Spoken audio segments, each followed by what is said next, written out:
All right, I posted those scores for the midterm in Moodle, so they're there, your scores. Here's a key. So the first one, the lighter the fluid, the higher it'll go up a barometer, okay? So a lighter fluid would go further up a barometer.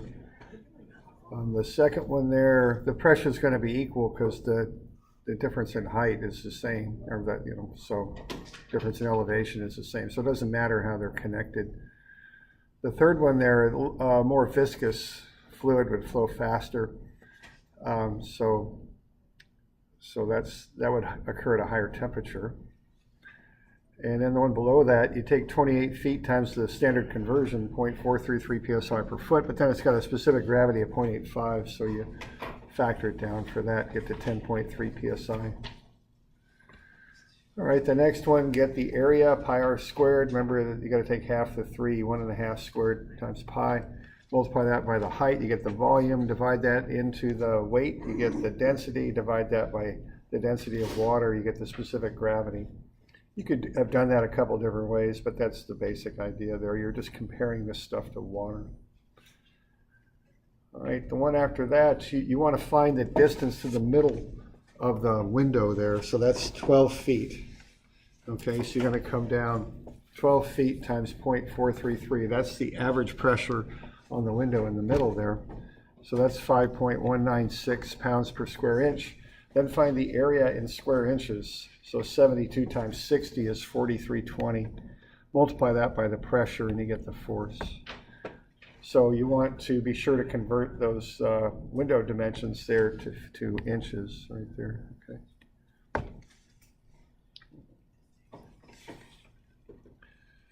All right, the next one there, you've got negative 2.7 psi G, so that means it's 2.7 below atmospheric. Full pressure would be 14.7, so you're 18.4% coming from the top down. Okay. So the top is atmospheric pressure, the bottom is a complete vacuum. Whatever you want to call it there. So if you're doing a barometer, you're coming from a total vacuum up. So you're not 18.4%, you're 100 minus that, so you're 81.6%. Total mercury vacuum is 30 inches, so that's 24.49 inches of mercury.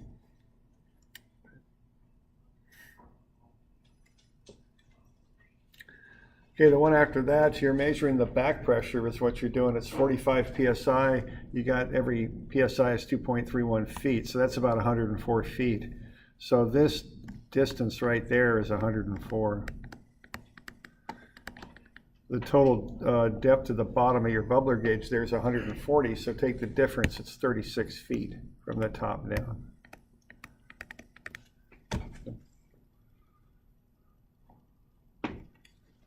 You all right with this stuff? You got any questions here so far? I think mine on that one a little different, but I don't remember. Oh, yeah, okay. Yeah, a lot of it was good because most of you showed work. There were a lot of little errors here, but, I had somebody who just multiplied incorrectly, but they carried their work through so I could see what the heck they'd done. I took a point off because they multiplied incorrectly, So be sure to be showing your work on this stuff because if something goes south on you, if I can follow it through, I can still give you partial credit and all that. Most people did that fine. Okay. All right. And then the last one there, find the volume, 120 cubic feet. Multiply that by the density of water, you get 7,488. That's the buoyancy force. The way I think about it is if you take the water that's been displaced, it's trying to rush back into the space, and when it does that, it causes a force, upward force. So if the total weight's 9,600, you take away the 7,488, you get 2,112 pounds for net force. That's what you'd be reading on the scale. All right.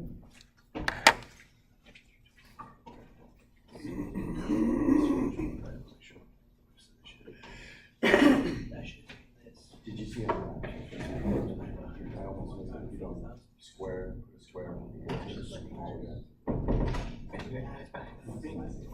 I think I went back through it and double checked. I just like a couple, but I didn't. Okay. So that's the deal with that. That went, most folks did pretty well. If you got, let's say, below a 60 on this, and we could maybe do a makeup. Now, I know 60 doesn't sound like much to come up to, perhaps, but if you get 60 on the test and you're doing all your homework, you'd still be doing okay in the class. So if your score didn't work out real well, just talk to me, and maybe we could do a makeup there of some type. I could line you out on that, okay? All right. Now, I think we got some homework that's due on Monday, if I remember right. And that's the next thing down the line here. So that's the chapter 9, I think. So all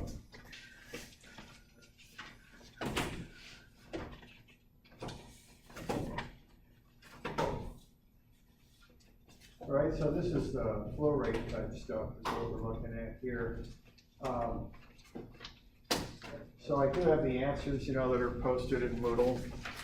I think for all of these on this one.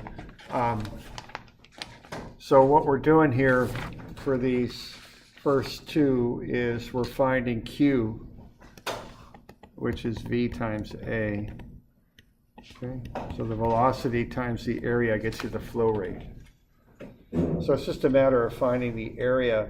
Be a little careful there, you want to be sure you're getting the area in square feet. For instance, on this one, the area here, when you work it out, it's 3.14 square feet. So just be sure you're in square feet. And then these others, you take the flow rate and divide it by the area, get the velocity. Okay, I mean, that's basically all we're doing on that. We're just using that one equation, that flow rate is velocity times area, and then just rearranging it to solve for the variable that we want. I was having trouble on 9.4 with the 36 gallons per minute and converting it into cubic feet per second. Okay. Could I just up it to 1,000,000 gallons per day at MGD and then use the trick of multiplying it by 1.55? I guess it works. I don't know that trick, but yeah, if it works, I guess you could do that. I always do this dimensional analysis thing where, I would start, if I'm going to get the flow rate of 36 gallons a minute, and yeah, you want that, you're right to get that converted. I just start with that. Now the per, that means a fraction. So gallons per minute means gallons over minutes. So that's where I start. And then I realize what I want to get to is cubic feet per second. So when I do this stuff, I'd set it up like that. Okay. I'm starting with gallons per minute, and my target is cubic feet per second. So what I've got here then is I'm going to have to get the minutes into seconds. And I know that what's going to go in these parentheses are things that equal each other. So 60 seconds is a minute.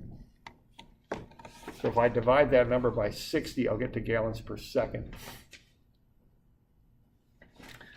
And then I also know that, 7.48 gallons, and this should be on your formula sheet, these conversions, is 1 cubic foot. I did that too, and I unfortunately got two answers. Oh, you did? Oh. When I converted it up, and then did the multiplied it by the 1.55, and then when I divided it by 7.48. But I'm throwing both answers down. Oh, okay. I think it ought to be about 0.08 is what you're shooting for. 0.08, yeah, a little bit more than 0.08. Okay. So, I just kind of put what I've got, be sure I get stuff on the proper side of the fraction line there, in the numerator and the denominator, and then I put what I'm shooting for on the other side, and I just kind of work through it. I mean, that's how I approach it. Okay. Yeah. Any other questions on this page? Yeah.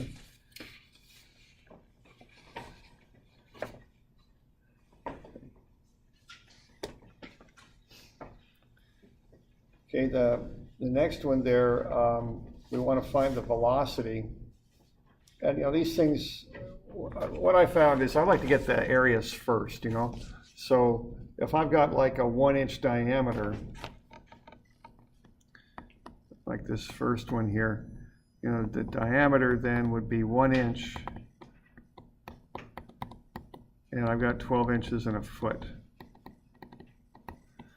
So the diameter is 0.0833 feet. Now what I'm doing here, I'm going to be dealing with velocities in foot per second, so I want the area in feet, okay? So there's the diameter. Okay. That's just foot. That's not foot squared. That's my bad. That's just foot. There we go. All right. So then you can find the radius and take 0.0833 feet and divide it by 2, and you get 0.0417 feet. That's the radius. Diameter conversion, that's. Yeah, it's kind of tight in here how I'm writing. The diameter is 1 inch. You can always put something over 1. You know, that helps convert units for me sometimes, so you can always do that. That's what I was trying to figure out that inch afterwards, but. Yeah. So that's how we get the 0.0833 feet. And then the radius would be that divided by 2 over 2. And that'll get you the 0.0417 feet. So that's the radius. And then once you've got that, you can get the area. So what I want is the radius, because the area is pi r squared. So I want to get the radius.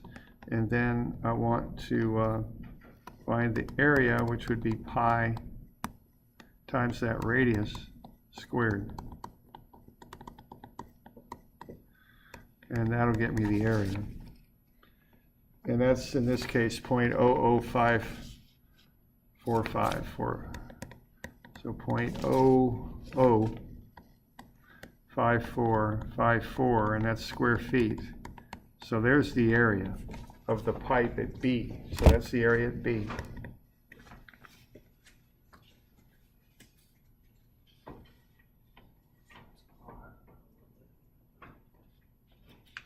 Okay. And then what you're going to want to do is do the same thing for A. So get the diameter at A, get the radius at A, get the area of A, and when you work that out, the area of A ought to come out to be 0.0491 square feet.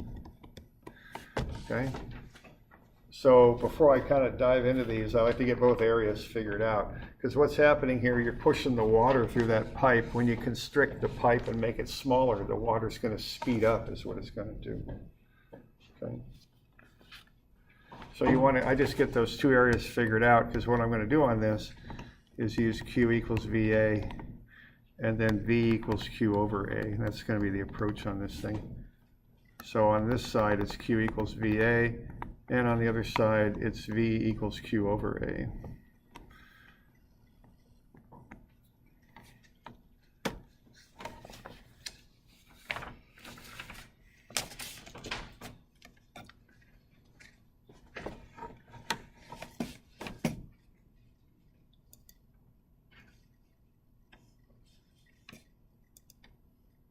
So we okay with that?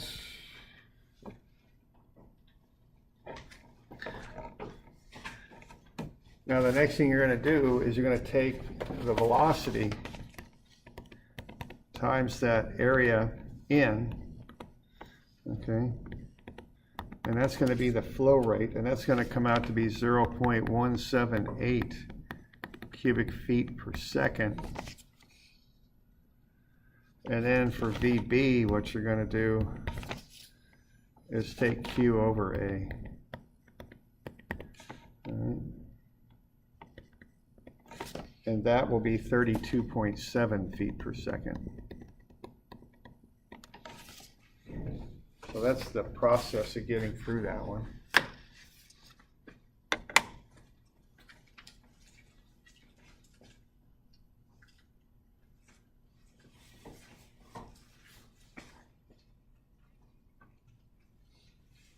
So we got any questions on that?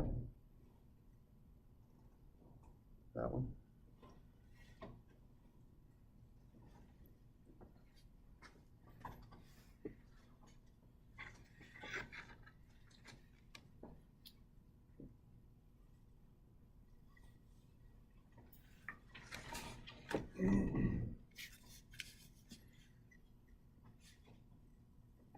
Okay, so that's the bit on the homework that's due on Monday.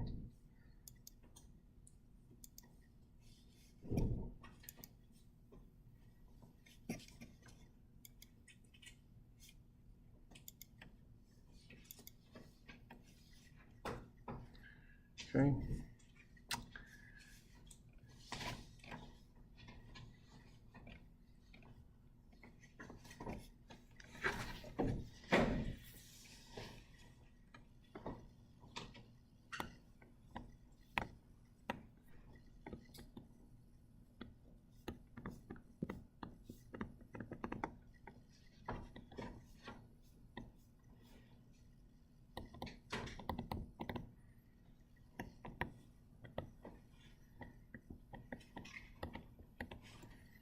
We just have you knock one out here. Let's say we got a little pipeline here in Albany, so we'll put this at 230 feet, and we'll drop this down to 210 feet. These are above sea level. We got 40 psi there, and let's say we've got a head loss running between these two of 18 feet. What's the pressure at B? So we got A, we got B. We want to find the pressure at B.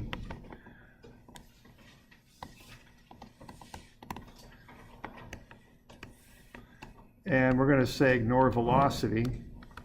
Now, I've got one pipe of constant diameter running from A to B. Can I ignore velocity there? What are the two reasons I can ignore velocity? It's not, you're not tapering it, you're not Yeah. changing the diameter of the flow, so you're not increasing pressure. Yeah, right. I'm not, if that pipe's the same diameter, the velocity at A equals the velocity at B, so they just cancel. That's one reason I can do this. And the other thing is, in a water system, the velocity head is usually really low, and you can just ignore it, okay? That's very commonly done, okay? So why don't you just see if you can get the pressure at B. We're going 20 feet downhill, and we're also burning up 18 feet of head loss. So what would that pressure, what would the pressure at B work out to be? Take a couple minutes on that. And if you're online here watching this, I'll just pause the recording. Why don't you, do it, just pause, and you pause the recording, just work through it. And then when we get to a place where we answer it, I'll unfreeze the recording and record again. So why don't you just pause it and work through it and then start it up again after you've got an answer. All right, so when we do these things, when you see this, you want to think about a chart. I always just go into that mode on these.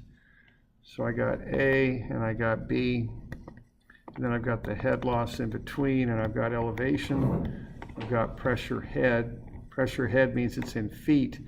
I got velocity head, but that doesn't matter because I'm not going to consider that. And those three things add up to get a total. So that's how I think about this, okay? Is that a symbol for total that you wrote? Yeah, that's a Greek letter, sigma. It means add up. You see that in math classes sometimes, I don't know. But It looks familiar. yeah, like that. All right, so at A, we got 230 feet of elevation, and at B, we got 210. The pressure head then is going to be 40 psi times 2.31 feet per psi. And that's going to come out to be, whatever that comes out. So 40 times 2.31. 92.4.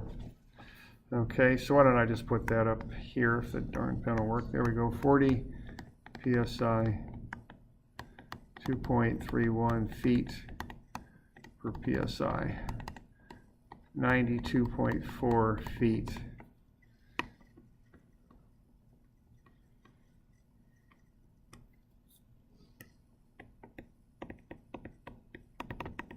So if you add up the total, you're going to get 322.4, I think. Okay. Then you've got head loss, and that always takes energy away. So you subtract off the 18, you get 304.4. All right.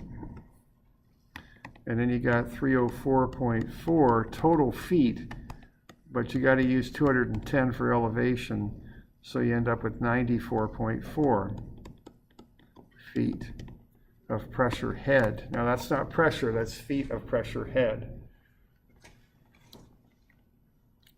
And I'm about out of room here, but I'd like to put this all on the same page, so I'll just sneak the pressure calculation up above here. So 94.4 feet, 0.433 PSI per foot. And that'll get you the final pressure.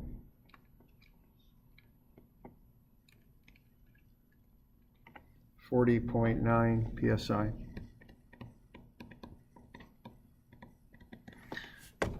And the reason it comes out so close is you're dropping 20 feet, so you pick up 20 feet of elevation head that increases your pressure, but most of that is being burned up in head loss. 18 feet is head loss, so you don't get much of a difference on the final answer.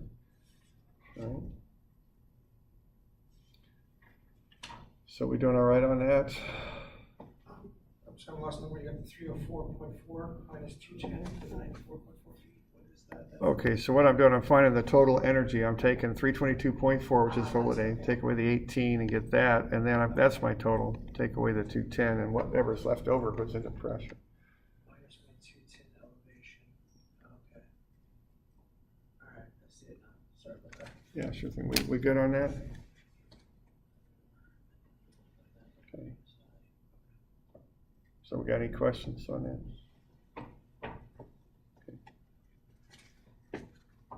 So that's the basics of what we're doing here.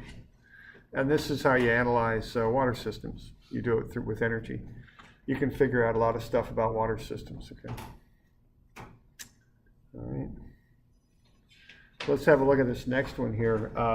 Let's say we've got this situation. We're going to have a tank with just an open pipe. Let's say we got 3 feet of head loss through that pipe. Let's find the velocity of the water going through that pipe. So that's a 20-foot high tank. We're just going to open up the valve and just let the water flow out. And what's the velocity going to be? Why don't we start with that?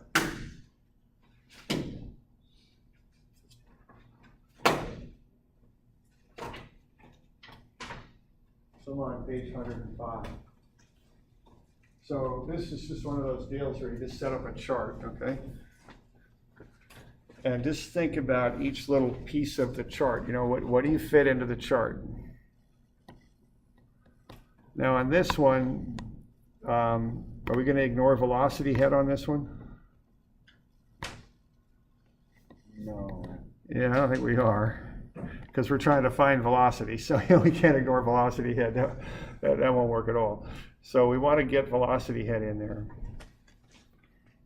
So we want A, and we want B, and then we want the head loss in between, and then we've got elevation, pressure head, velocity head, and then the total. Now, what's the velocity at the top of a tank of water, usually? Yeah, it ain't much, okay? If you look at the top of a swimming pool, the water's just sitting there. Even if you start draining water out of the swimming pool, that's such a big area that the water doesn't move very fast on the top at all. It'll move through the pipe out, but it won't move very fast at the top, okay? So that velocity head on the top is going to be 0, right? When they talk about a velocity head of like an open source like a pool, would they be referring to the drop in elevation or the surface moving out of the Stays. Yeah, velocity head implies okay, got it. Because it has a velocity down and also kind of sideways, like if you got a drain at one end, Yeah. like you'd have on a process tank in a plant. It'd be the total velocity.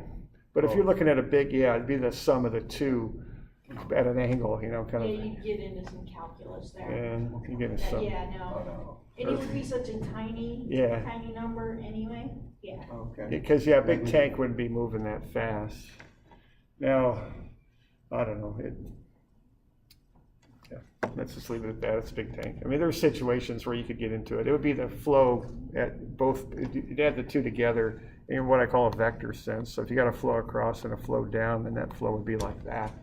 Yeah, So you'd that's be what I was looking for. It's both. Yeah, right. So what's the pressure at the top of the tank? Yeah, that's open, so there's nothing there. So I think we got 20 feet elevation, okay? So that's what we got, okay? Okay. Then you got the head loss, so that's 3. That's always minus.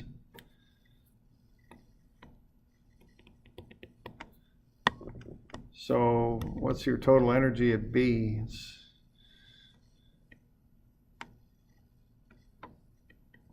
17 feet, right? That's what's left over at B. All right. Now, what we're analyzing here is when the water comes out of the pipe at B. We're looking at that velocity. So, what's going on here? What's the elevation at B? 0. If the water is being measured when as it flows out of the pipe, what's the pressure there? Outside the pipe. 0, yeah. No pressure there because you're out of the pipe, okay? So where does all that 17 feet go? Yeah, velocity head, okay? How is there no pressure at the pipe level? Because it's atmospheric. Yeah, you're flowing out of the pipe. We're looking at the water as it's come out of the pipe. So it's just in the open atmosphere. Oh. No pressure building up. You got to be inside of something to get pressure, and you're not really, okay? All right, so what we got is everything goes into velocity head. Okay. So that's what we can get off of the hydraulics. But keep in mind, of course, this is that table, and everything in the table is in feet. So the velocity head is 17 feet. Now, what does velocity head equal? Remember the little formula for that? It's on the formula sheet, of course, when you need it. There you go, yeah. It's V squared over 64.4. Okay, and that's on the formula sheet. So what we got to do now is solve for V, kind of step by step, going through the algebra to get that.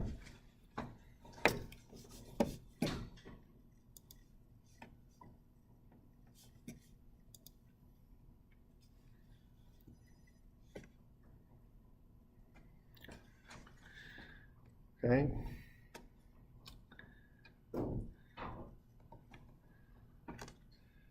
So we got 17 is V squared over 64.4. That's where we're at.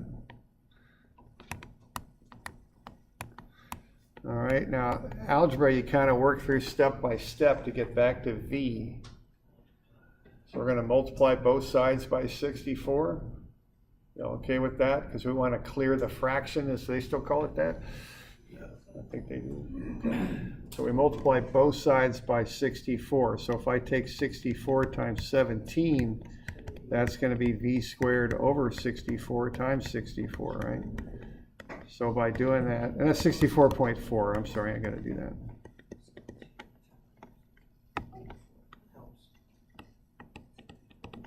All right, so V squared then is going to be 17 times 64.4.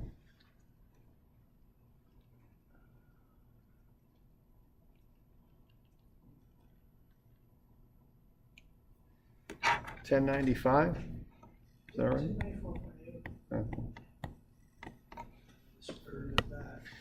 Yeah, now that's equal to v squared, but what we want to know is what's v. So the way you do that, if you remember from algebra, you do what they call inverse operations. So v squared, we're going to take the square root of v squared. That'll get us v. And what we do to one side in algebra, we got to do to the other. So we'll take the square root of both sides, and that'll get us what v is. So this water is going to be moving pretty well, 33.1 feet per second, and that'll be v. Okay? So that's the velocity of the water. I'm having a little bit of a problem with this one. Uh-huh. The 1095 is 17 times 17. No, V squared is 17 times 17. Well, let's see. What we're doing here, we got 17 is v squared over 64.4. So we start there. And this is what we got off the table, or the chart, whatever you want to call it. Off the table. Yeah, table, yeah, whatever. Okay. So we got that off the table. What table? What we just worked on, this stuff. See, the 17 comes from here. Now, that's velocity head, okay? It's velocity expressed in feet, okay, is what that is. And if you look at your formula sheet, velocity head is equal to the velocity squared over 64.4. That's off the formula sheet. So the velocity head is 17 feet, right? Right. So 17 feet squared is 17 times 17, right? Okay, but hang on. What we're doing here is that equals v squared over 64.4. I got to solve for v. So what I got to do there is I got to pull v out of that equation algebraically. I got to go to that equation and get that out of it. So I don't square both sides. I take a square root, because I'm doing what they call an inverse operation to get from v squared back to v, which is what I want to know. So this doesn't mean square the 17. It means 17 is equal to v squared over 64.4. So I have to run through some algebraic steps to get to v. I'm completely lost. I'm sorry. Maybe I'll have to talk to you after class. Yeah, it's kind of an algebra thing. You know, you got to get to what v is. You got to get v all by itself on one side of the equation so you can find what v is equal to. Can you show me step by step how you got 1095? Yeah, okay, so what I did here, I know that 17, that's what I got off the table, off the chart, you know, whatever you want to call it. So I got that. And what that equals from the formula sheet is v squared over 64.4. Okay, that's off the formula sheet. Now what I want to do is get v all by itself and see what it equals. So I kind of have to back out of this expression on the right and solve it for v. So the first thing I want to do is get rid of this denominator, this thing on the bottom. So to get rid of it, what you do is you multiply the top by the same number on the bottom. So if I multiply this expression by 64.4, the one on the top will cancel the one on the bottom. Okay? And you cancel them out after you multiply v squared by 64.4? Or do you just simply cancel right. them out? I'm trying to get rid of it. I'm trying to cancel it out. So The I one do on the that bottom? immediately. What's that? You're trying to cancel out the 64.4 on the bottom. Right. Because what I want to do is get at v. I want to know what v is. And to do that, I got to isolate it on one side of the equation. The v is 17. No, it's not. The velocity head is 17. That's not v. Okay, so you set up the equation v squared 64.4, then you put 64.4 on the top. Yeah. Do you multiply that top 64.4 with the v squared to get your 1095? Or is it just 17 times 64.4? Okay, I don't know what v squared is yet, so I can't really multiply it by numbers just yet. So what I'm doing here is I'm trying to get rid of that 64.4 on the bottom. So to do that, I'm going to multiply this expression by 64.4. And when I do that, I got a 64.4 on the top and one on the bottom, and I know they'll cancel. That's why I'm doing that. I get it. So you multiplied 17 on the other side By by 60, 64.4 to get one. Right, and that's where the 1095 comes from. And that's that basic rule in algebra. What I do to one side, I got to do to the other so that they remain equal to each other. So I decided to get rid of this 64.4 here. I had to multiply on the top by 64.4 to get rid of it. That was the first thing I saw. But then I said, okay, if I multiply this side by 64.4, I got to multiply that side by 64.4 also. You didn't really multiply 64.4 on the V2 side. I just canceled it, right. I just canceled it with the one on the bottom. That's so clear and easy. And I kind of looked ahead on that, that was the strategy I used to get down to V squared. I'm just trying to clear, I think the term is clear the fraction, I think is the term that's used.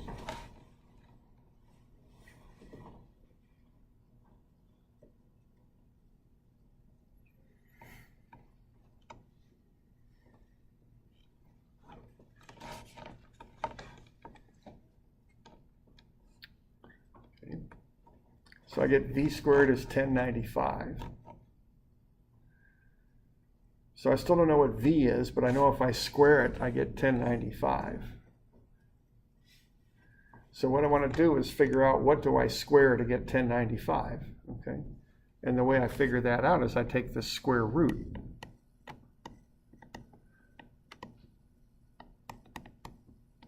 And I do it on both sides, because the square root of V squared just gets me V. And the square root of 1095 gets me 33.1. Velocity is listed as feet. Yeah, feet foot per second, yeah. So I'm kind of backing in to what would make this top equation work. I'm kind of backing my way to it. So I know 17 is V squared over 64.4. I've got to figure out what V is to make that work. And it turns out that what V is 33.1. That will make that equation valid. It'll make it work. Okay. That's the idea.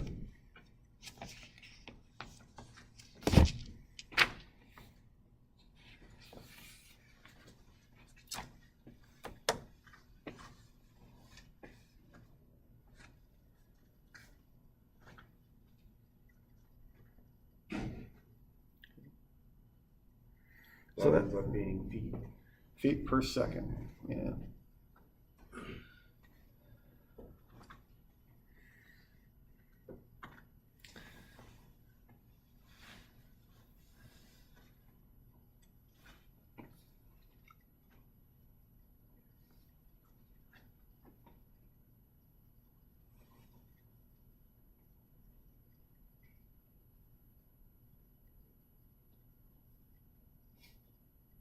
Okay. So that gets me the velocity of the water coming out of the tank.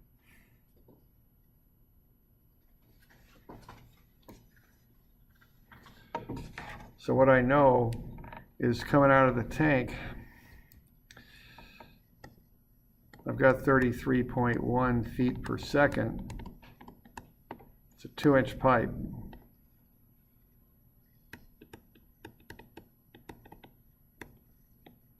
So the radius is 1 inch.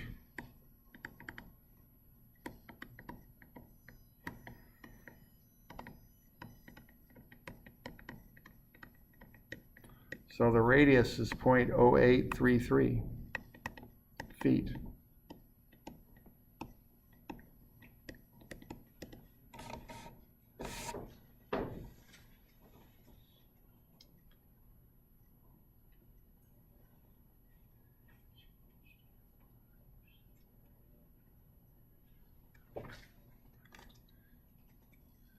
All right, so the area then, or excuse me, the area is what I want.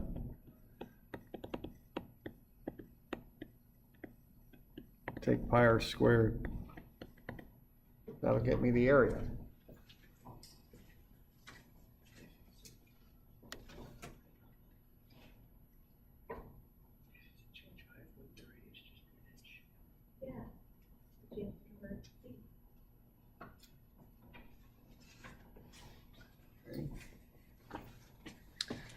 So I can take that radius, which is 1/12 of a foot, and I can square it, multiply it by pi, and that's going to get the area of that pipe, 0.0218. That's square feet.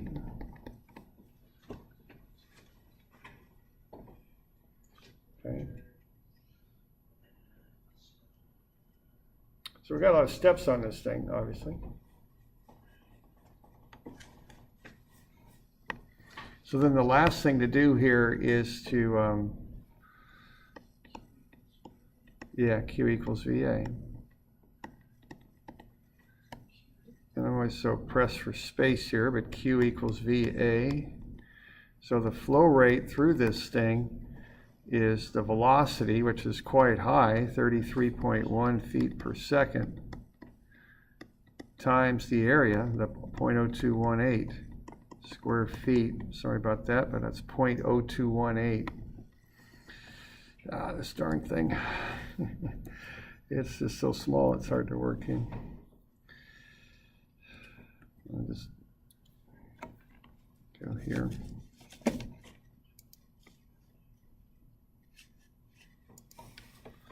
There we go. So we're going to have Q equals VA. So Q, which is the flow rate, is the 33.1 feet per second times the 0.02, is it 18 square feet? So multiplying those together, we should be able to get the flow rate. So 0.722 cubic feet per second. So that's what will flow through that pipe. If you just got a 20-foot high tank with a 3 feet of head loss going in that outlet pipe, this is what will flow out. Okay.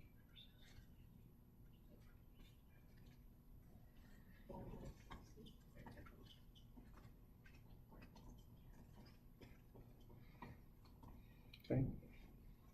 So this thing has quite a few steps on it. There's kind of 3 problems in here, the way I look at it.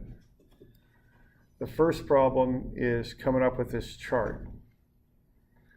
And what you get out of the chart is that there's 17 feet of velocity head. Okay, that's the first problem. No, that's not velocity, that's just velocity head. Right, which is different than velocity, right? It's v squared over 64.4 is what velocity head is. Okay. So we start with that. Then we got to get the v out of it, so to speak. So we set the 17 feet of velocity head equal to v squared over 64.4. That's the definition of velocity head. And we got to figure out what v is. We want to find a v, so if we square it and divide it by 64.4, we get 17. So we go through all those steps there on the right to get there. We multiply both sides by 64.4 to clear the fraction on the right. Then we take the square root and we get the velocity is 33.1. So if the velocity is 33.1 feet per second, if you square it and divide it by 64.4, you'll get the velocity head, which is 17.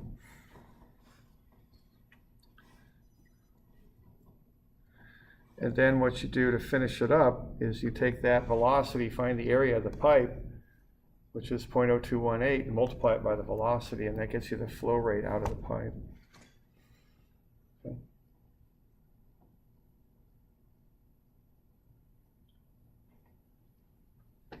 So that's the deal with that. Right. Where's Soupy Sales when you need them for this deal? Yeah, I know. That's one of the more complicated ones we'll do. Okay. All right, we'll look at this stuff a little bit more here. We got one other thing to look at on it, but we'll do that on Monday, I guess.